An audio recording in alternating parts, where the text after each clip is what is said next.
The warmth and gaiety of a successful party. The pleasure of friends amongst friends. The anticipation of new and interesting people to meet. These are the elements of an enjoyable evening. These are often the memorable occasions in life. This is a story that started at a party, gay, joyous, festive. This is a story of a party that ended with fear and horror. It was a cry for help Sherlock Holmes will never forget. It was a lovely party. Wonderful party, Janet. Good night, Russell. No one deserves happiness more than you and Russell. Thank you, John. Good night. Wish that John were just one half as attentive as Russell. If you ever want to get rid of him, send him to me. Good night, Louisa. Good night. Good night. Oh, I love them all. But is it unkind of me to say that I'm glad we're finally alone? Not unkind at all. Just leave everything till tomorrow, Susan. Thank you, madame. Good night. Good night, my girl.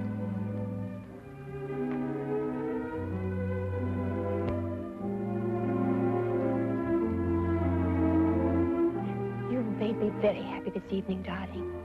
I really am the luckiest woman in the whole world. Our first anniversary. I wanted you to be happy this year. It couldn't be any other way with you. It might have been. Impossible. There may be a deep and dark side to my nature. Of course there is, darling.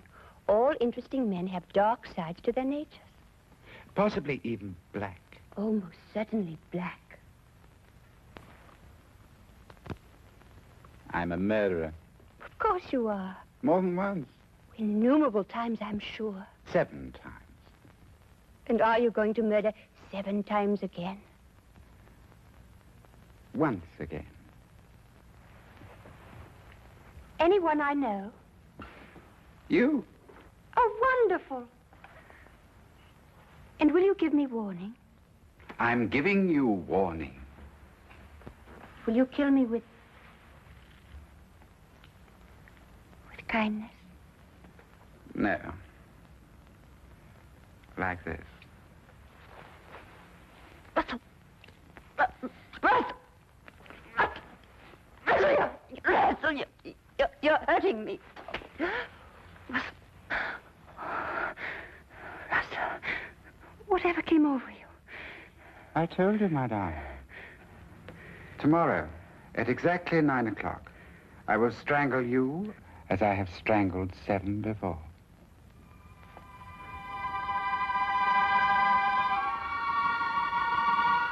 You're serious? About the art of murder, I am always serious. I've used it as it suited my convenience. Death is my only true friend. Russell, don't talk like that. You don't believe me now, my dear. But you'll think about it. You'll come to know and to fear. Then you'll fly to the police and tell them what has happened. They may believe you, they may not. And tomorrow, at exactly 9 o'clock, I will kill you.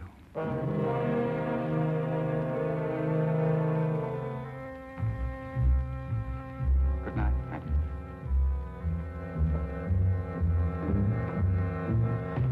Oh, yes. Happy anniversary, my dear.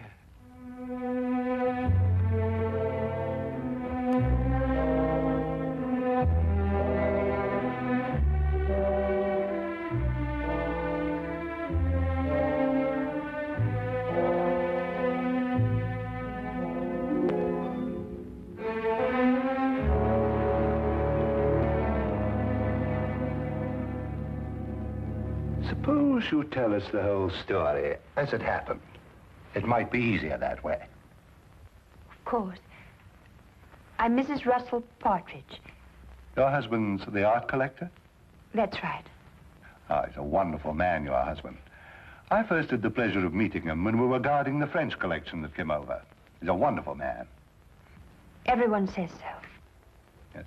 Now, Tell me what's troubling you, Mrs. Partridge. You can rest assured that for your own sake as well as your husband's, Scotland Yard will do everything it possibly can.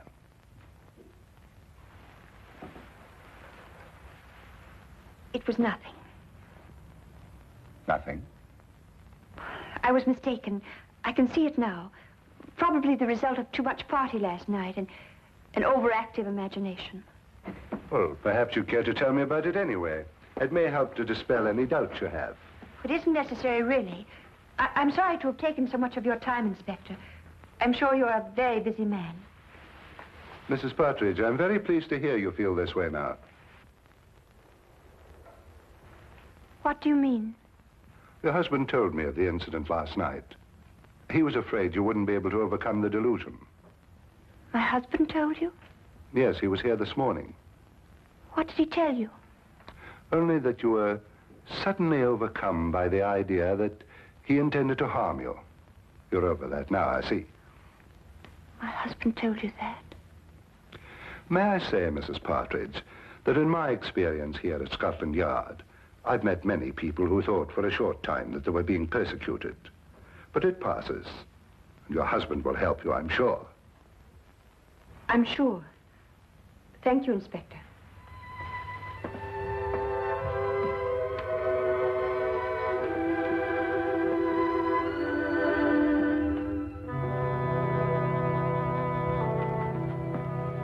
Well, what do you make of that, sir? Follow, Wilkins. Very good, sir.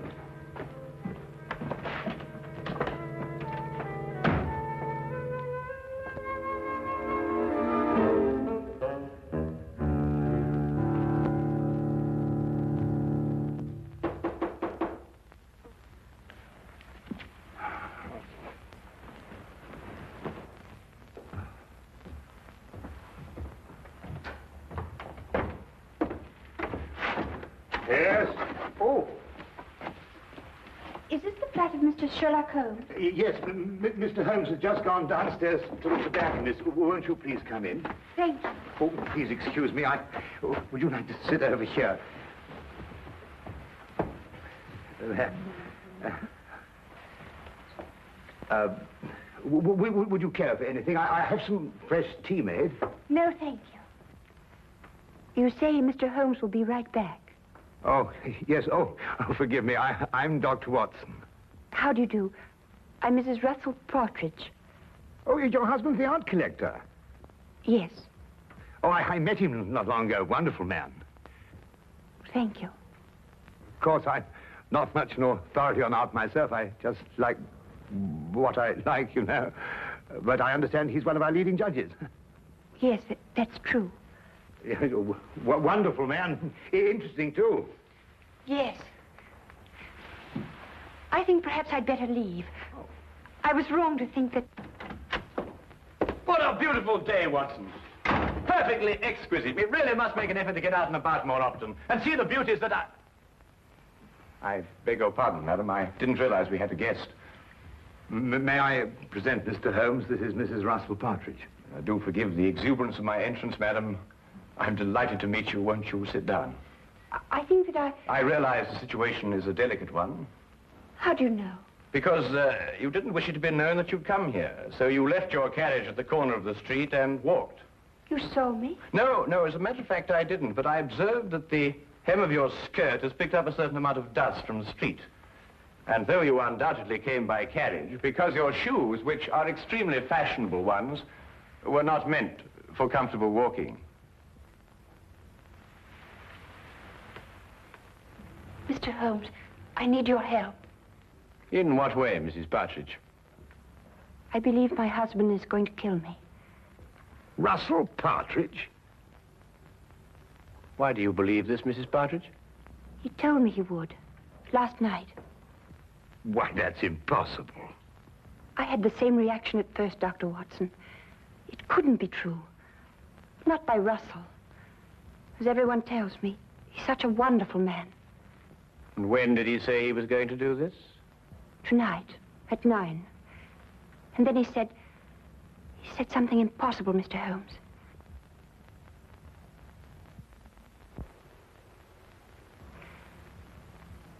He said, I would be the 8th.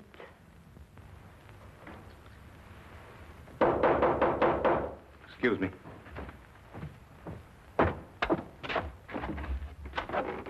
Hello, Inspector. What can I do for you?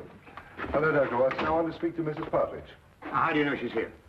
I had her followed from Scotland Yard. Oh, I see.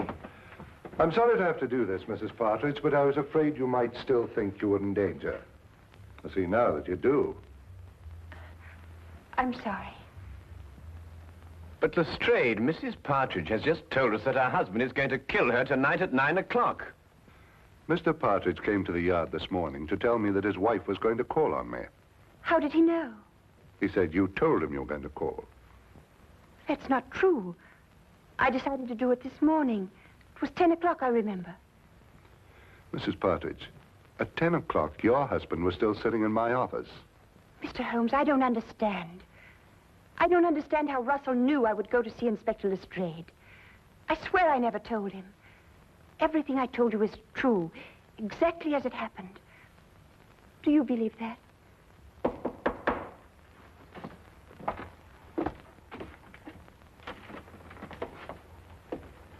Excuse me. My name is Partridge. I believe my wife is here. Yes, indeed she is. Will you come in? Russell. I'm sorry I'm late, my dear. I was detained at the gallery. Are you ready to leave? How did you know I was here? How did I know you were here? Yes. How did you know? But you said you'd be here. You told me to meet you here. Have you forgotten?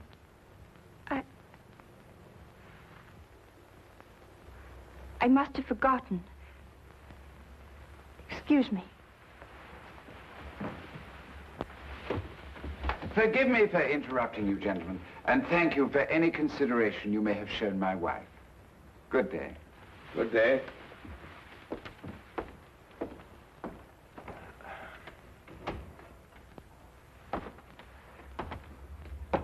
Well, I'd say that young woman was heading for a complete nervous breakdown. I've seen these delusion cases before.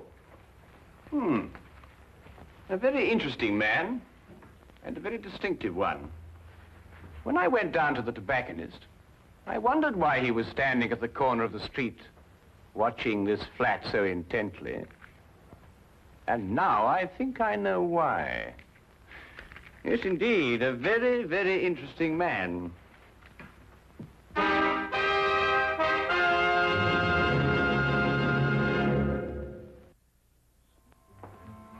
Well, Lestrade, there were two incidents in the romantic life of Russell Partridge. In the first case, his fiancée ran off with another man and was never seen again.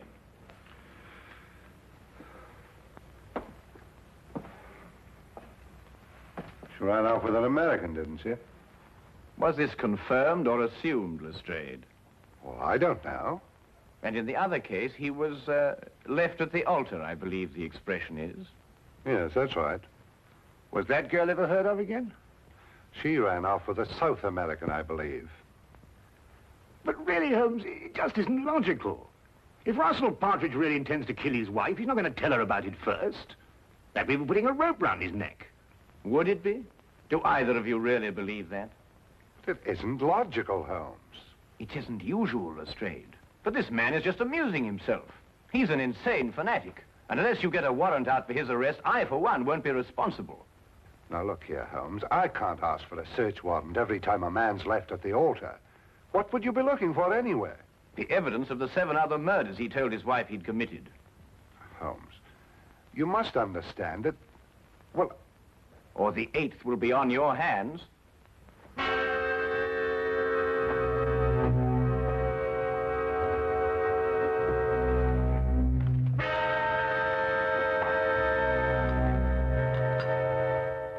Going completely against his own judgment, Lestrade had the search warrant issued, and Scotland Yard entered the Partridge house and searched with the thoroughness and efficiency that only that organization was capable of.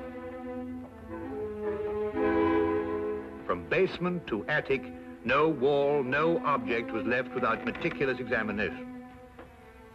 Holmes directed the entire investigation. I have never seen him so intense, so insistent, and at the end, so completely frustrated. If Partridge was the criminal Holmes believed, there was no question he had won.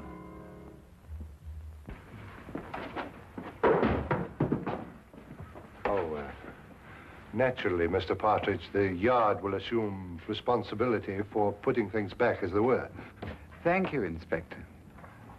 I do hope you'll forgive us bursting in like this. It's, Mr. Holmes who... I understand Mr. Holmes very well. I suppose I'd feel the same way, under the circumstances.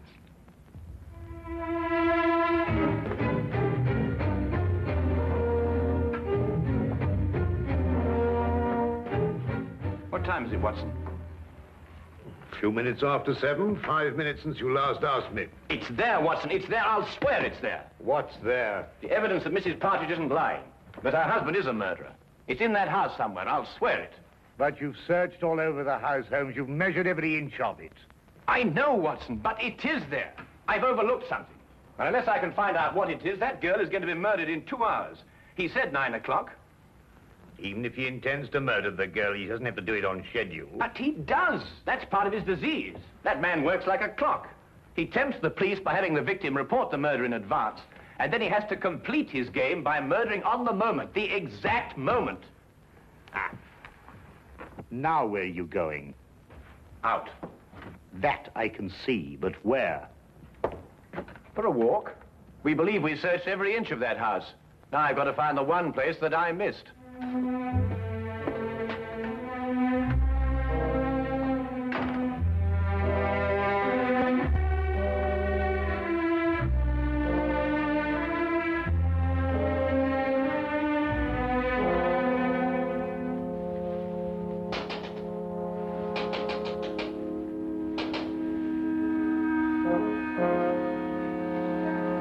Mr. Holmes. Good evening, Mrs. Partridge. I realize the entrance is somewhat unconventional, but then so are the circumstances. I believe I made the climb unseen. What are you doing here? I want to prevent you from doing this. I can't stay here. You must. If I stay here, kill me. Mrs. Partridge, I know your life is in danger, but if you leave here, I can't guarantee your safety. If you stay and help me, we may yet have a chance. A chance? Yes. It's my theory that your husband will try to... Janet!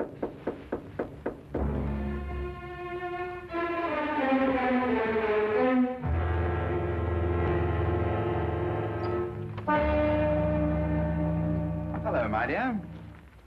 You were so quiet up here, I thought perhaps something was wrong. Are you planning a trip? No. Going out, perhaps? I was. But then I changed my mind. Why did you change your mind? Because I think you're lying. You're insane, Russell. But I don't believe you're dangerous. I shall stay here tonight and leave in the morning. I'm glad you feel like that, Janet.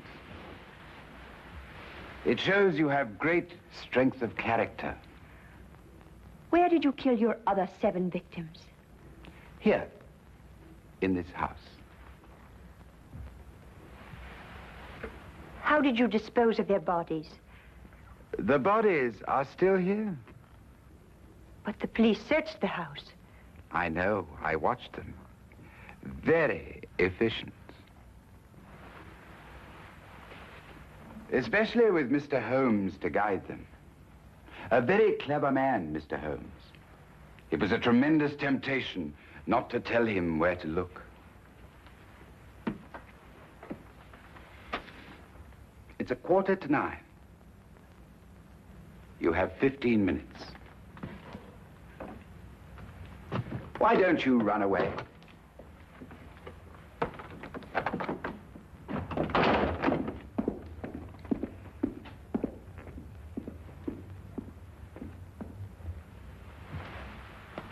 Very well done indeed, Mrs. Partridge. I must apologize for the oversight. What do we do now? Now we wait.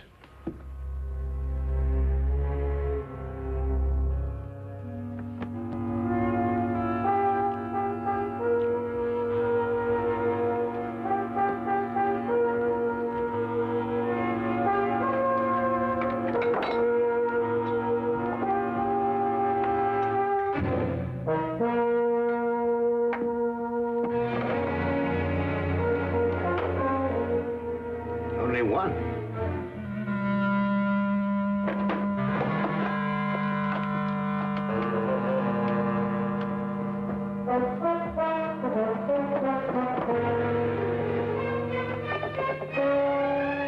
Holmes.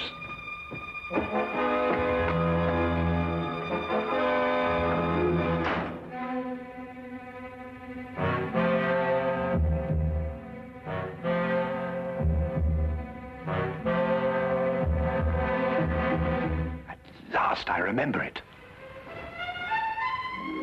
What is it, Mr. Holmes? Oh, one place I forgot to look.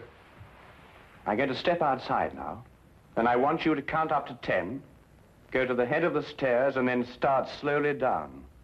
Will you do that for me? I'll try. Don't worry. I'll be there. 10 seconds, remember?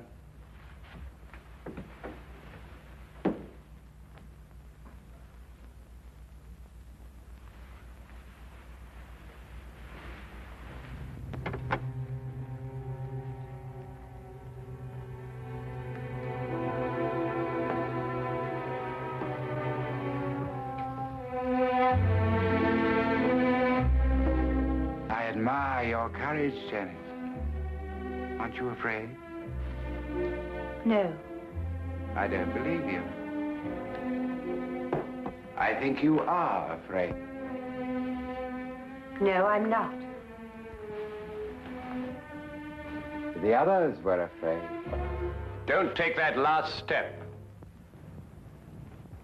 How did you get in? The important thing is that I'm here, and that your wife is safe. And because of your premature revelation of yourself, so am I.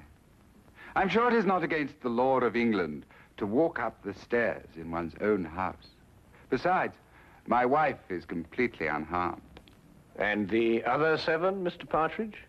What other 7, Mr. Holmes? You searched this afternoon. The other 7 exist in my poor wife's sick imagination. Yes, and in mine, too. I know where they are now. Really?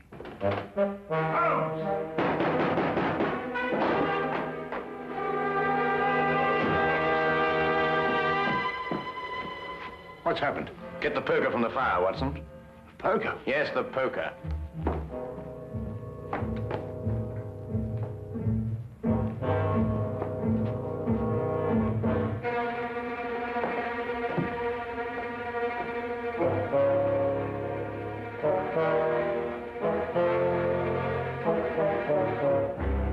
I imagine there is a way of opening your unique coffin, Mr. Partridge. And if not, Dr. Watson here is more than capable of breaking it open.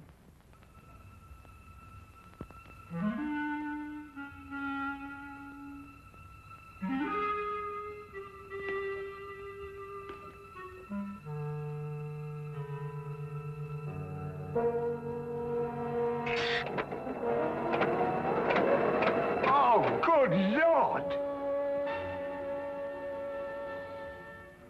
The mortal remains of his 7 victims, Watson. Each step a coffin, and each coffin a monument to the most insane killer I have ever met.